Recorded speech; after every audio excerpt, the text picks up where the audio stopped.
زرمبش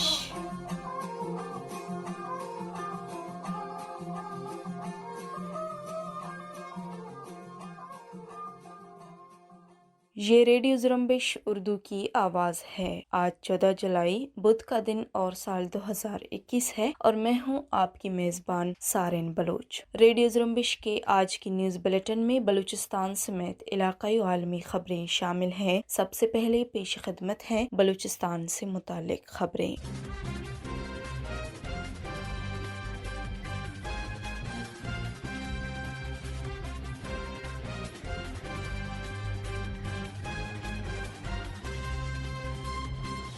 بلوچستان کے علاقے کیچ میں کورونا وائرس کی صورتحال تشویشناک ہو گئی ہے، جہاں تمپ میں کورونا کے باعث ایک اور شخص ہلاک ہوا ہے اور مجموعی طور پر کیچ کے علاقے تمپ میں 4 افراد کی کورونا کی وجہ سے موت کی تصدیق ہوئی ہے۔ اطلاعات کے مطابق دازن کے رہائشی میر جان ولد غوث بخش عمر 22 سال کو بخار اور سانس لینے میں دشواری کا سامنا تھا۔ تمپ ہسپتال میں سہولیات کے فقدان کی وجہ سے میر جان کی بازی ہار گیا۔ ذرائع کے مطابق تمپ کے ہسپتال میں کورونا ٹیسٹ کی سہولت، آکسیجن اور وینٹیلیٹر سمیت کورونا سے نمٹنے کے لیے تمام تر سہولیات کا فقدان ہے۔ بلوچستان کی سرکاری ذرائع کے مطابق بلوچستان میں کورونا کے سب سے زیادہ کیسز کیچ سے رپورٹ ہوئے ہیں، جہاں گزشتہ 24 گھنٹے میں ضلع بھر میں 141 افراد کے کورونا ٹیسٹ لیے گئے، جن میں 61 افراد میں وائرس کی تصدیق ہو چکی ہے، جو کہ 43% کی شرح بنتی ہے۔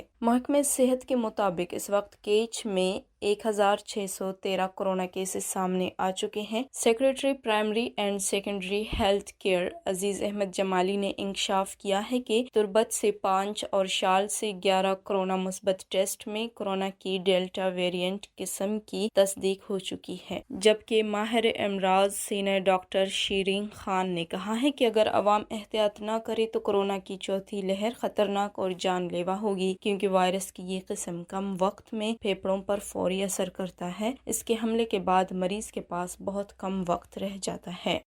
منگل کی رات نامعلوم مسلح افراد نے گوادر کے نواحی گاؤں کپر تحصیل پسنی میں قائم یوفون ٹاور پر فائرنگ کرنے کے بعد ٹاور کو آگ لگا دی ہے، جس سے ٹاور کی مشینری مکمل طور پر جل کر خاکستر ہو گئی۔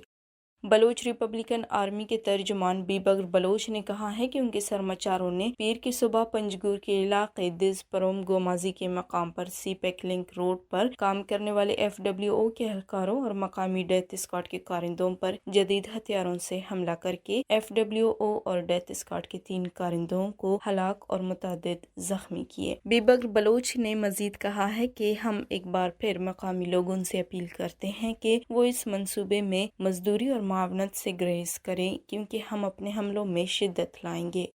شال مسبی روڈ مینگل آباد کے قریب نامعلوم افراد کی فائرنگ سے ایک شخص ہلاک ہوا، جس کی شناخت محمد ایوب ولد غلام قادر مینگل کے نام سے ہوئی ہے۔ ایک اور واقعے میں مستونگ پڑنگ آباد میں نامعلوم افراد کی فائرنگ سے خالد ولد انور خان نامی شخص ہلاک ہوا۔ بلوچ تھیٹر اور ڈرامہ فنکار احسان دانش بھی ان فنکاروں کی فہرست میں شامل ہو گئے ہیں جنہیں بیماری اور غربت نے عوامی مدد کی اپیل پر مجبور کر دیا ہے۔ احسان دانش کی والدہ کے چہرے پر ایک پھوڑا نکلا ہے، جس کے علاج کے لیے انہوں نے بلوچ قوم سے مدد کی اپیل کی ہے۔ احسان دانش نے اپنی ایک ویڈیو اپیل میں کہا ہے کہ ان کی ماں کے چہرے پر ایک پھوڑا نکلا ہے، جس کا انہوں نے کافی علاج کیا لیکن وہ ٹھیک نہیں ہو سکا، اور اب ڈاکٹرز انہیں کسی اسپیشلسٹ کا مشورہ دے رہے ہیں جس کی فیس کی ادائیگی کے لیے انہیں مالی مدد کی ضرورت ہے۔ بلوچستان میں یہ روایت ہے کہ یہاں موذی اور بڑی بیماری میں مبتلا نادار افراد، بالخصوص فنکار، مجبوری کی حالت میں مالی مدد کی اپیل کرتے ہیں، جو بلوچ معاشرے کے لیے ایک سوالیہ نشان ہے۔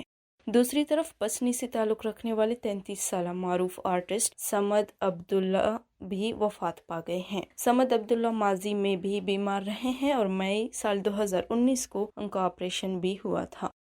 بلوچستان کے مرکزی شہر شال کے مختلف علاقوں میں بجلی کی طویل لوڈ شیڈنگ سے تنگ عوام نے کیس کو حکام کے خلاف احتجاجی مظاہرہ کر کے روڈ بلاک کر دیا۔ دی بلوچستان پوسٹ کے مطابق قلعہ مبارک، ہدا، اسپنی روڈ اور گردنوا میں بجلی کی شدید بحران کے خلاف علاقہ مکینوں نے احتجاجاً اسپنی روڈ بند کر دیا۔ علاقہ مکینوں کے مطابق ایس ڈی او کیسکو بروری نے بغض اور عداوت میں دوپہر 1 بجے بجلی کی سپلائی بند کر دی تھی، جو تاحال بحال نہیں کیا گیا ہے۔ مظاہرین نے کیسکو انتظامیہ کے رویے کے خلاف شدید نعرے بازی کی اور مطالبہ کیا کہ شدید گرمی کے باعث قلعہ مبارک، ہدا اور گردنوا کے مکینوں کو بجلی کی فراہم یقینی بنایا جائے۔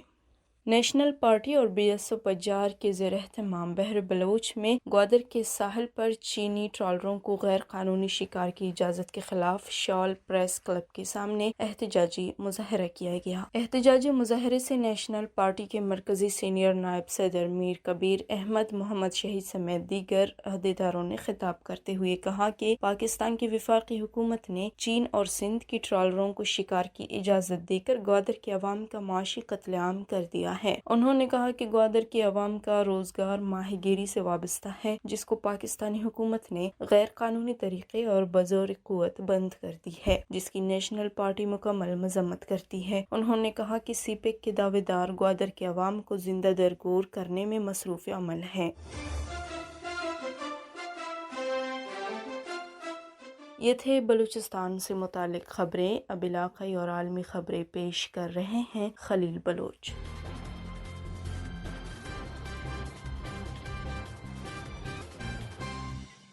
بندوبست پاکستان خیبر پختونخوا کے ضلع شمالی وزیرستان میں نامعلوم افراد نے government high school per and grenade سے حملہ کیا ہے، جو زوردار دھماکے سے پٹ گیا۔ مقامی ذرائع کے مطابق یہ واقعہ میر علی کے گاؤں حیدر کیل میں پیش آیا، جہاں پر نامعلوم افراد نے government girls high school per and grenade پھینک دیا۔ ذرائع کے مطابق اسکول میں 9ویں جماعت کے طالبات کیمسٹری کا پرچہ دے رہی تھیں، جب نامعلوم افراد نے اینڈ گرنیڈ سے حملہ کر دیا، تاہم حملے میں کوئی جانی نقصان نہیں ہوا۔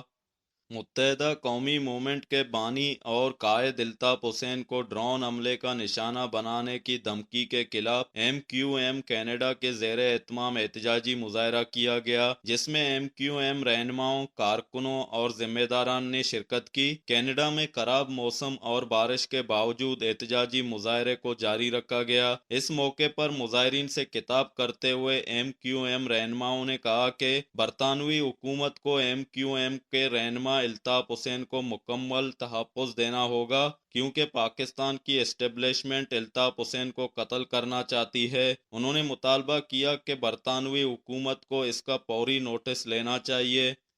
پاکستان کی ایوان بالا سینٹ میں دوران حراست تشدد اور موت کے انسداد اور سزا کا بل 2021 منظور کر لیا گیا ہے۔ پاکستان کے سینٹ میں مذکورہ بل پاکستان پیپلز پارٹی کے سینیٹر شیری رحمان نے پیش کیا اور وزیر انسانی حقوق شیری مزاری نے اس کی حمایت کرتے ہوئے کہا کہ تشدد میں ملوث کسی بھی سرکاری ملازم کو 10 سال تک قید اور 20 لاکھ روپے تک جرمانے کی سزا کا سامنا کرنا پڑے گا۔ بل کے مطابق اگر کوئی سرکاری ملازم جس کا فرض تشدد کو روکنا ہے، وہ جان بوجھ کر یا غفلت برتتے ہوئے اس کی روک تھام میں ناکام رہتا ہے تو اسے 5 سال قید اور 1 لاکھ روپے تک جرمانے کا سامنا کرنا پڑے گا۔ بل کے حوالے سے مزید کہا گیا ہے کہ جو بھی شخص دوران حراست موت یا جنسی تشدد کے جرم کا ارتکاب یا اس کی سازش کرے گا تو اسے عمر قید اور 30 لاکھ روپے تک جرمانے کی سزا ہو سکتی ہے۔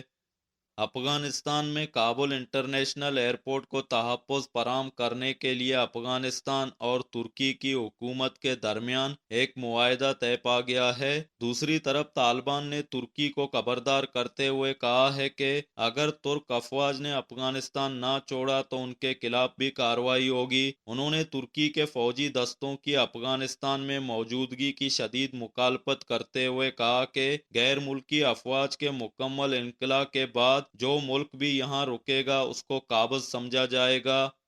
انسانی حقوق کے کارکنوں، خواتین کے حقوق کے لیے سرگرم رضاکاروں اور صحافیوں نے بھارت میں مسلمان خواتین کی تصاویر اور ان سے متعلق معلومات بغیر اجازت انٹرنیٹ پر ڈالنے کی مذمت کرتے ہوئے ذمہ داروں کے خلاف سخت کارروائی کا مطالبہ کیا ہے۔ خیال رہے گزشتہ ہفتے سولی ڈیلز نامی ایک ایپ پر 100 سے زائد مسلم خواتین کی تصاویر پوسٹ کر کے ان کی نیلامی کی جا رہی تھی۔ مبصرین کے مطابق یہ کوئی حقیقی نیلامی نہیں تھی، بلکہ یہ مسلم خواتین کی تہذیب اور تذلیل کا ایک طریقہ تھا۔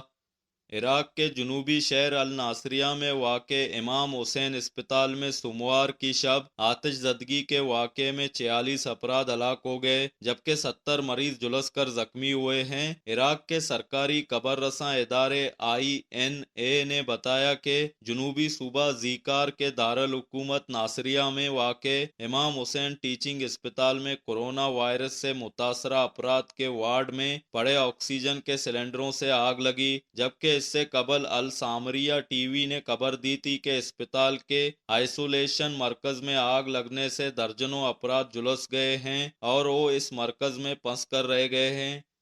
یورپین یونین نے روس پر عائد پابندیوں میں مزید 6 ماہ کی توسیع کر دی ہے۔ اب ان پابندیوں کا دورانیہ 31 جنوری 2022 تک قابل عمل ہوگا۔ ان پابندیوں کا فیصلہ یورپین فارن افیئرز کونسل کے برسلز میں منعقد ہونے والے اجلاس میں کیا گیا، جس میں یورپین یونین کے ممبر ممالک کے وزرائے خارجہ شریک ہیں۔ یورپین یونین نے یہ پابندیاں یوکرین کے عدم استحکام میں مبینہ روسی کردار کے حوالے سے عائد کی ہیں۔ ان پابندیوں کے تحت روس کے بینکوں اور اس کے دیگر کمپنیوں پر یورپین فائنینشل اداروں سے لین دین، روس کے ساتھ اسلحے کی درآمد و برآمد اور روس کی انرجی کمپنیوں میں استعمال ہونے والی حساس یورپین ٹیکنالوجی تک رسائی ناممکن ہوگی۔